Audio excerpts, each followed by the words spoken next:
முதியவர் ஒருவர் தன்னுடைய வழக்கை நீதிபதி முன்பாக வைக்க நீதிமன்றத்திற்குள் நுழைந்தார். நீதிபதி கேட்டார், யாருக்கு எதிராக வழக்கு தொடுத்துள்ளீர்கள்?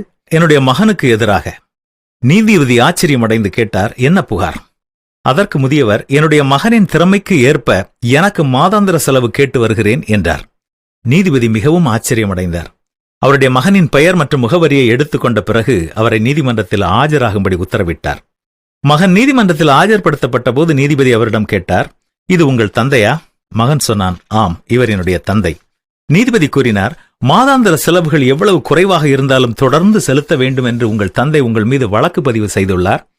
மகன் ஆச்சரியத்துடன் சொன்னான், அவர்களே பெரும் பணக்காரர்களாக இருக்கும்போது என் உதவி தேவையில்லையே, என்னிடம் ஏன் செலவுக்கு கேட்கிறார்கள் என்றான்.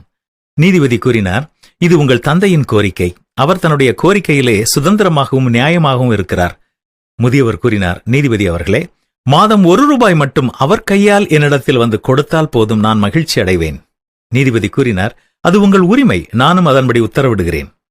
தந்தைக்கு வாழ்நாள் முழுவதும் ஒவ்வொரு மாதமும் ₹1 தன்னுடைய சொந்த கையால் தாமதமின்றி வழங்க வேண்டும் என்று உத்தரவிட்டார் நீதிபதி.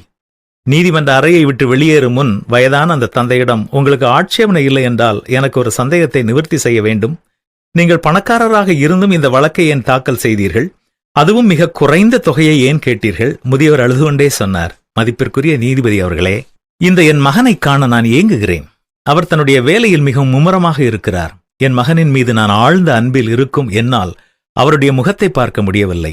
நான் அவரை பற்றி நினைக்கும் எல்லா நேரங்களிலும் அவன் என்னுடன் தொலைபேசியில் கூட பேசுவதில்லை.